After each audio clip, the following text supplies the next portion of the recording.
સીતારામ બધાઈને. હા હુઓ બેહી ગયા છે ટેકે. અમારો મોટો છે ને કચ્છમાં છે, નોકરી કરે મારો દીકરો મોટો. તો 3 દિવસ લગ્ન હતા ત્યાં આવ્યો તો એના હાહરા મહિલાઓમાં, ત્યાં જ વયો ગયો. તો એમ સમજે તો જો મોઢું એનું કેવું થઈ ગયું, રોતા હતા. ક્યાં વયો ગયો? કંઈ બા નોકરી કરવા ગયો, ભણવા ગયો. એ બિચારાને યાદ નથી કે નોકરી છે કે એને છોકરી છે કે એના હમણાં હાહરીમાં લગ્ન છે. તે છોકરીને લગ્નમાં પડ્યા. ના ભાઈને 3 દિવસની શિક્ષક છે તે રજા મળી હતી મારી જેમ.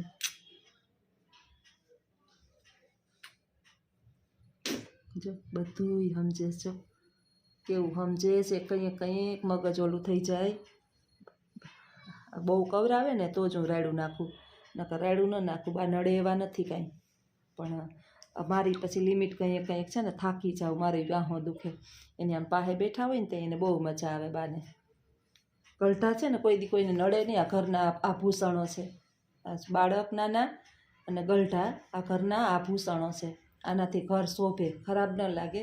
માણસ છે ને ગલઢાને મેં જોયા કે જ્યાં હોય ને ત્યાં બધાના ઘરની અંદર વૃદ્ધો હોય ને એ ક્યાં તો એક વધારાનો રૂમ હોય ને ત્યાં ઓલા વધારાનો કચરો ને સામાન ને ભંગારને પડ્યો હોય એમ રાખ્યા હોય, કોઈને નડે નહીં એમ. કારણ કે મહેમાન આવે તો પછી એની ઓલી પર્સનાલિટીમાં થોડુંક પંચર પડે ને. હું તો છે ને મહેમાનને જ કહી દઉં થોડીક વાર બહાર ઊભો. અમારા બાને હું છે ને વ્યવસ્થિત કરી લઉં, પછી અંદર કરજો. બા ઘરના છે, મહેમાન ઘરના નથી. મહેમાનને કઈ હગીએ આપણે, બાનું ઘર છે, આનાથી ઘર શોભે છે. દુઃખ લાગે 2 રોટલા વધારે ખાઈએ. અને હમણાં કોક મારા પિયરમાંથી આવવાનું હતું, તો માણસ સમજતા જ હોય કે બેન તમે ઘરે છો તો હું આવું. મારા ગામના મારા કુટુંબીજનો, બેન ઘરે છો તો હું પોરબંદર આવ્યું. ના ભાઈ તમે આવતા નહીં, અમારા બાને છે ને નથી બરાબર વ્યવસ્થિત. એટલે પછી આપણે એની પાસે બેહવું, ચા પાણી પીવડાવવા, નાસ્તા કરાવવા, જમાડવા કે બાનું ધ્યાન રાખવું. એટલે હું તો કહી જ દઉં. પછી બા માણસ તો મહેમાન તો પછી આવી શકશે. બા વૈયા ચાહે પછી કોણ રોકવા વાળું છે?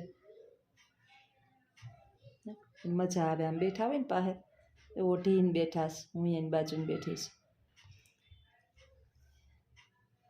રંગાઈ જાને રંગમાં સીતારામના તું રંગમાં, રાધે શ્યામના તું સંગમાં. રંગાઈ જાને રંગમાં, તું રંગાઈ જાને રંગમાં. ભગવાન દ્વારકાધીશ બસ બાને છે ને વૈકુંઠવાસ આપે. કોઈ પણ પ્રકારની જેની જિંદગી છે, એના શ્વાસ છે ત્યાં સુધી કોઈ પણ પ્રકારની તકલીફ ન આપે. એને શારીરિક કોઈ તકલીફ ન આપે. શારીરિક તકલીફ બાને નથી, થોડીક માનસિક તકલીફ છે. અને મન છે ને થોડીક વાર થાય ને તો એક તો 2 ઇન્દ્રિયો ખરાબ છે, ટોયલેટ બાથરૂમની. એ ત્યાં સુધી તો પ્રોબ્લેમ નહોતો, વાંધો નહીં આપણે સાફ કરી લઈએ. પણ હવે છે ને મન આપણી જ્ઞાનેન્દ્રિય હોય ને, જ્ઞાન એટલે ભૂલવાનું ને બધું, આ એક રોગ કહેવાય. થોડીક વારે બધું ભૂલી જાય, ખાધું જ કે નહીં. નાનું બાળક હોય ને ઓલું 4 પગે હાલતા શીખવું હોય ને, આજુ મારા સ્ટાફમાં એમ કહેતી હતી કે બા છે ને એ 4 પગે ધોયડા જાય ને હું વાહે વાઇટકો ચમચી લઈને ધોયડે રાખું બાને ખવડાવવા માટે. તો કે બા એવું કરે? હું કહું હા. તો કે તો ખવડાવાય નહીં ને? હું કહું તો બેન ભૂખા થોડા રખાય કંઈ ઘરમાં જીવતા જીવને. પછી ભૂખા થોડા નીંદર આવે? મણા આજી હલી ચલી હગે ને આજી હરખા રહી હગે ને? બાને 97 વર્ષમાં 100 વર્ષમાં 2-3 વર્ષ કદાચ ઓછા હોય તો હોય, કંઈ પાકી તારીખ તો નહીં. કારણ કે બાના છોકરાઓના ઘરે છોકરા છે. 4થી 5મી પેઢી, 4થી પેઢી બાએ જોઈ છે. એટલે બા નાના નથી. અને અમે સૌથી નાના, બાના અમારા ઘરની અંદર સૌથી નાના અમે. મારા છોકરાઓની ઘરે છોકરું છે. તો પછી કેવડી ઉંમર હોય બાની? મારો દીકરો છે એને 31માં હમણાં બેસશે, 30 વર્ષ પૂરા થઈને. કઈ આમ કઈ રેમ છે, આમ મને કરજો. મારી નાની ટબુડી, મારી આ દીકરી છે. મારી દીકરી નથી ને, મારા 2 દીકરા હતા ને તો આ દીકરીના સ્વરૂપમાં પાછી આવી. માથું ઓરવાનું, કપડાં બદલાવાના, તૈયાર કરવાના, સાફ સફાઈ કરવાની, નવરાવવાના. મારે એક દીકરો હતો ને તો મને ઈચ્છા હતી કે ભગવાન છે ને એક લક્ષ્મીજી મારી ઘરે આપે ને તો સારું. તો ભગવાને પાછો બીજો દીકરો આપ્યો. 2 દીકરા થયા, દીકરી ના આવી. એટલે મનની અંદર એક અફસોસ હતો.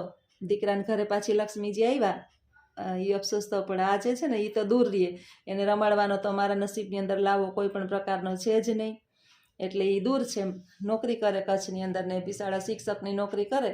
એટલે વેકેશનમાં આવે ત્યાં તો છોકરું માંડ જ્યાં એવા થયું હોય ને એમાં એના મમ્મીની આઈને રહીએ એટલે વધારે પડતા છોકરા નાના નાનીને ત્યાં જ રહેતા હોય.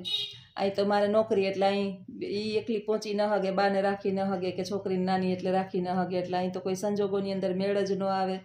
એટલે મારા નસીબની અંદર છે ને એ રમાડવાનું સુખ નથી. એટલે આને રમાડું. જો કેવા હોઈ ગયા છે, એ ગરતા જ આવે છે મારી બાજુમાં. જ મજા આવતી છે ને આમ કરીને હુવાની. મીઠા મધુને મીઠા મેહુલા રે લોલ, એથી મીઠી છે મોરી માત જોવા જનની, જોડ સખી નહીં જડે રે લોલ, એવી જનની જોડ સખી નહીં જડે રે લોલ. બોટાદકરનું સરસ મજાનું જમ બેહાડી દીધા. એ નામ બેહુસ મારી પાસે એક કવિ સરસ મજાનું કાવ્ય છે બોટાદકરનું કે મીઠા મધુ ને મીઠા મેહુલા, એથી મીઠી છે મોરી માં જનનીની જોડ સખી નહીં જડે. એક મા દીકરો, એકને એક દીકરો. માએ છે ને નાની ઉંમરની અંદર માં વિધવા થઈ. હવે આપણે લગભગ જોયું છે કે પતિ જે છે ને એ વિધુર થાય ને તો તરત જ જે છે ને એમ કહે કે છોકરાનું કોણ થાય ને મારી જિંદગીનું હું. એટલે એ તરત જ ઘર કરી લે બીજું. પણ માએ વિચાર્યું કે એનો પિતા તો મૃત્યુ પામ્યો, હવે હું એને મૂકી દઈશ તો મારા દીકરાનું કોણ. એટલે પોતાના દીકરા પાછળ એણે પોતાનો ભવ બાર્યો. દીકરાએ પિતાનું મોઢું નથી જોયું. બસ મા અને બાપ બે એના માટે એની મા જ હતી. કરતાં કરતાં મજૂરી કરી, જેના તેના કામ કરી, જેના તેના પાણી ભરી. કારણ કે પહેલાંના સમયમાં તો ગરીબાઈ બહુ હતી. અને દીકરાને મોટો કર્યો બહાર કમ્ફર્ટ થાય છે. અને પછી જે છે ને દીકરાને પરણાવ્યો ને પછી તમને ખબર છે કે દીકરાની જે છે ને વહુ આવે ને એટલે વહુને છે ને એની માં ગમે, દીકરાની માં ગમે નહીં. દરેક બાબતની અંદર જે છે ને આખો દિવસ કજિયા કંકાસ. છેલ્લે છોકરો માને બહુ પ્રેમ કરતો હોય, દીકરો તો પીડાણો કે હું કરું એટલે અંદર અંદર મૂંઝાય છે.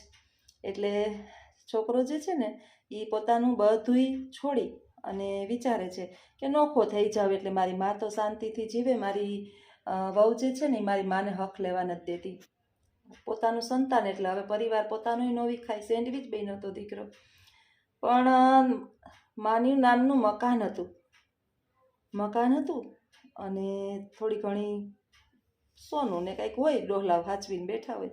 હવે માની જે છે ને એ પોતાની પત્નીનો જીવ જે છે ને એમાં હતો કે માને શું કરવું આ બધું. તારી માને કે આ બધું આપી દે. તો કે મારા કહેવા પ્રમાણે મારી માં બધું આપી દે. એટલે એણે એમ કીધું કે સાચું કે? તો કે હા. તો તારી માં જો એવી કે સાચી હોય ને અને તને પ્રેમ કરતી હોય ને તો જા તારી માનું કાળજું કાઢીને લઈ આવ. દીકરો કે મારા માટે થઈને છે ને મારી માં મને કાળજું આપી દે. જા તારે પ્રયોગ કરવો હોય ને તો કે મને હમણાં હાલ મારા ભેરી. એટલે દીકરો એની મા પાસે જઈને કહે કે માં મારે તારું કાળજું જોઈએ છે. અરે દીકરા, માગ્યું ને મારું ખોખામાંથી મારા આ શરીર ખોખું થઈ ગયું છે. હવે એમાં કાળજું હોય તોય હું ને ન હોય તોય હું, મારું કાળજું તો તું છો, મારા કાળજાની મારે કાંઈ જરૂર નથી. એમ કરી અને દીકરો જે છે ને એની માને કાળજું કાઢીને આપી દે છે. જેવો એ પોતે ત્યાંથી હાલવા જાય છે ને એમાં એને ઠેસ લાગે છે ને દીકરો પડવા જાય છે ને તો એ જે કાળજા આયરે ભટકાઈશ ને એના હાડકા આયરે અસ્થિ આયરે તો એમાંથી પણ અવાજ આવે છે કે ખમા મારા પેટ તને ખમા. માં છે ને માં જગતની અંદર થાવી કઠણ છે. એટલે જેને આ વૃદ્ધો નડતા હોય, જેને ગમતા ન હોય, અમારા ઉપર આની આમ કર્યું હતું, અમારા ઉપર આની આમ કર્યું હતું, એને જે પણ કર્યું હોય ને પણ એના દીકરાને તેની સુખી રાખ્યો જ હોય.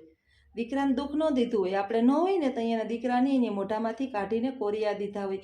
આપણી માઈગ ન હોય ને કદાચ આપણી હા હોય તો આપણે ન લઈ શક્યા હોય. અને કદાચ આપણા સ્વભાવ મેચ ન થયા હોય, આપણે ઊંધા સ્વભાવના હોય, એ ઊંધા સ્વભાવના હોય, એક મા બાપના તો ન હોય, એટલે સ્વભાવ મેચ ન થયા હોય. બાકી તમે જેના ઘરમાં આવ્યા છે એના માટે તો એની માએ ઘણું બધું બલિદાન આપ્યું જ છે. એટલે આવું જગતની અંદર છે ભાઈ. માનો પ્રેમ તો પામવો બહુ મુશ્કેલ છે. માના પ્રેમને પામવા ઈશ્વર ધરા પર આવ્યો તો ભગવાન દ્વારકાધીશ જે લક્ષ્મીનારાયણ ભગવાન છે, ભગવાન વિષ્ણુ નારાયણ વારંવાર માના પ્રેમને પામવા માટે આ મૃત્યુલોક ઉપર અવતાર લે છે. એટલે માનો પ્રેમ તો જે નસીબદાર હોય ને એને મળે. અને આ દુનિયાની અંદર છે ને સૌથી નસીબદાર તો કહું ને, મારે ભલે નરક સાફ કરવું પડે છે, પણ સૌથી નસીબદાર આવો પ્રેમ જે છે ને એને છોકરાઓને નથી મળ્યો. જો આ રીતે આ એક વહુના ખોળામાં આ રીતે માં હુવે, તમે ક્યાંય આ દ્રશ્ય જોવું હોય તો તમારે જોજો, ક્યાંય મેં જ જોયું આવું લાડ, એને આવો લાડ, આવું પ્રેમ ઉભરાતો હશે ને, જ્યાં બેઠી હોય ત્યાં મને આમ કરીને બેસી જાય. એટલે આ જગતમાં બહુ અઘરું છે, મુશ્કેલ છે, પણ તમે આ દ્રશ્ય જુઓ ને એટલે તમારો બધો મારો થાક ઘણીવાર ઉતરી જાય. અને મને રોવું આવતું હોય ને તો એ રોવું આવશે. રોવું એમ નથી આવતું કે હું થાકી જાઉં છું, હારી જાઉં છું, પણ મને એવું રોવું આવે કે બિચારાએ જીવનની અંદર સુખ તો જોયું નહોતું, ઢહેડા જ કર્યા, અને ભગવાન હવે આને છેલ્લે આ દિવસ શું કામ દેખાડે છે. બાકી મારે તો દિનચર્યા આપણા કર્મની અંદર જે લખેલું હોય ને, બહારનું કંઈ અપરાધ નથી, એ મારા કર્મ છે કે મારે નરક સાફ કરવું પડે, બહારના કંઈ કર્મ જ ન હોય. આવી જિંદગી છે ભાઈ. એટલે માને ભૂલથી કંઈ આપણાથી માને દુઃખ દેવાઈ જાય તો 100 વખત વિચારવું કે આપણા કારણે આપણી મા હેરાન ના થાય, દુઃખી ના થાય, પછી પસ્તાવો થાય, અને પછી બ્રાહ્મણ ઉપાહે, ભૂવા ઉપાહે જોવરાવા જાય કે ભાઈ અમને હું સમસ્યા છે. કાંઈ સમસ્યા નથી, માનું પેટ ઠારો, અચાનક ઈશ્વર ચમત્કાર કરશે. માતાજીની છબી સામે આપણે પ્રાર્થના કરીએ છીએ, આ જીવતી છબીને ક્યારેક નમી લેજો. માથે હાથ ફેરવશે ને તોય તમારા ઘણા બધા ગ્રહો નડતા બંધ થઈ જાય. માનો હાથ છે ને, માની મમતા એટલી બધી બલવાન છે, માની મમતા એટલી બધી બલવાન છે કે એનો હાથ માથે ફરશે ને તમારી, તો તમારા ઘણા બધા ગ્રહો નડતા તમને બંધ થઈ જાય. બધુંય નડતું હું તો એમ કહું કે બંધ થઈ જાય. અને આ માટે થઈને છે ને તમારે શિવશક્તિના અધ્યાય જોવા, વાંચવા, કે માની પ્રેમની અંદર કેટલી શક્તિ છે, માતૃત્વની અંદર. જો બેઠા હવે કે મને અહીંયા આ બાજુ બેહવા દે, તું થાકી ગઈ છો. મારા હાથમાંથી મોબાઈલ લઈ લીધો પોતે, તું થાકી ગઈ મને કે એમ કરીને મારો હાથ પકડી લીધો, એટલે મોબાઈલ હેઠો મારા હાથમાંથી લહરી ગયો. હવે મને એકલીને બેહવા દે, સમજે હઈ બધું નહીં.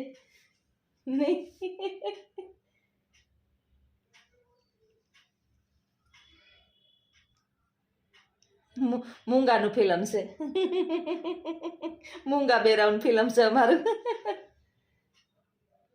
સીતારામ સીતારામ સીતારામ, સીતારામ સીતારામ સીતારામ.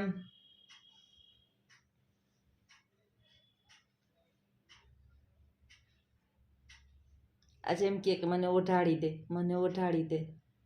કંઈ કેટલા શાંત બેઠા હોય કે આપણે એમ થાય કે આ લાખીમાં જ છે, અને કંઈક એવા તોફાને ચડે કે આપણે એમ થાય કે આને હું અંદરથી મગજની અંદર શું થતું હશે, ઘૂરી પડતી હશે કંઈ. હુઈ જાવું બા, હુઈ જાવું, અહીંયા હુઈ જાવું. હાલો તો બા મિત્રો, બાને અને હુઈ જવું છે, ઉડાવી દઉં. હુઈ જાય તો હવે વાંધો નથી, જમાઈ ગયું છે બાને, એટલે પ્રોબ્લેમ નથી. જમાડી દીધું તો વહેલા જમાડી દઉં. બાને છે ને હાથ ન થાય ને 7:15 થઈ ગઈ તો હું વહેલી ખીચડી મૂકી દઉં. હવે એને ખાલી એક થોડીક જ ખીચડી અત્યારે આપું, અને એમાં નાખ દઉં દહીં. દૂધઈ નથી નાખતી, વાયુ થાય એટલે. સુઈ ગયા છે, સુઈ તો જાય એની હાથે. થોડીક જ ખીચડી નાખી દઉં, અને થોડુંક 2 ચમચી દહીં નાખું. દહીં સવારે મેરવેલું હોય, હમણાં તો સાંજે મેરવું, નહીં તો હું દહીં સવારે મેરવું. ઉનાળામાં તો એટલે ખાટું ન થાય. સવારે મેરવું, સાંજે મેરવું ને બપોરે હાલે. 2 લીટર દૂધ લઈએ એટલે દહીં તો ઘણું થાય. દૂધ બાને વાયુ થઈ જાય, રાતે સૂવું જોઈએ, અને નકામાં પછી ડાયરિયા થાય, અને આપણે સાફ કરવું એના કરતાં થોડુંક ધ્યાન રાખીએ તો વાંધો ન આવે. મારા સામું જોવે છે. તો વૃદ્ધાવસ્થા તો આવી છે, બધાયને આવશે, રાજાથી માંડીને રંકને આવશે. મને કે તમને કોઈને છોડવાની નથી. આપણે કાળી ધજામાંથી ધોળી ધજા આવી ગઈ છે, આ તો કાળા કરીએ. હામાં બધાય જે છે ને આ બધાય આ કાળા નથી, આ ધોરા થઈ જ ગયા છે. આ પછી મહેંદી નાખી અને કાળા કરીએ.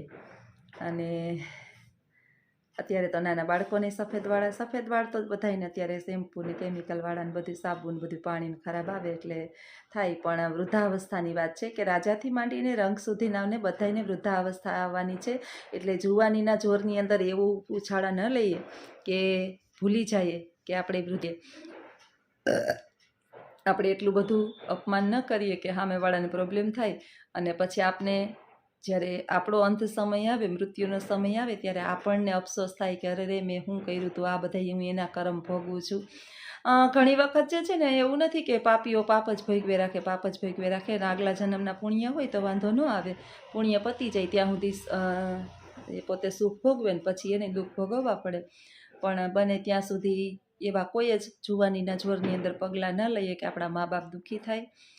તકલીફ બધાયને પડે, મા બાપને તકલીફ પડી છે આપણો ઉછેર કરવામાં.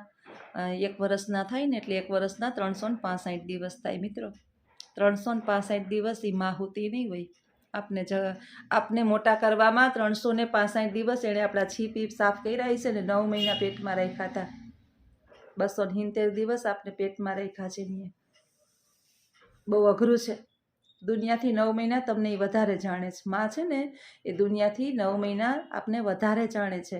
એટલે બહુ જુવાનીના જોરની અંદર ઉછળી અને તમારા રૂપિયાના ગુમાનની અંદર, અને ખાસ કરીને આજ તો બહેનોને જ ખાસ મારા માટે છે કે કોઈ દીકરો જે છે ને, પુરુષ ક્યારેય કોઈ દિવસ જે છે ને કોઈ સ્ત્રીને, લગભગ મને નથી લાગતું કે એના કારણે કોઈ સ્ત્રી હેરાન થઈ છે. સ્ત્રીને કારણે સ્ત્રી હેરાન થાય છે, અને સ્ત્રીની દુશ્મન સ્ત્રી જ છે, પુરુષ ક્યારેય હોતો જ નથી. આમાં પુરુષનું કોઈ સ્થાન જ નથી કે આના ઘરના આવા છે. પછી એકબીજાના જે આપણે જેને કહીએ ને કે ભેગા રહેતા હોય ને પેલું કીધે રાખતા હોય એમાં એનો પક્ષ લેતા હોય. બાકી એક સ્ત્રી સમજી જાય ને સમાજની અંદર તો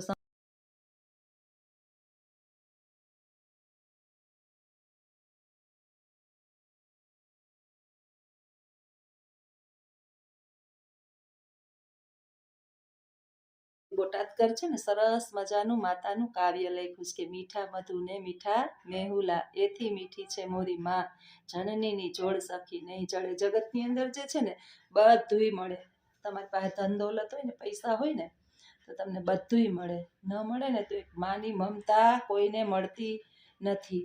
અને માનું છે ને એક સરસ મજાની મને વાત યાદ આવી. બાને છે ને પેલા હરખા બેહાડી લઉં મારા ટેકે.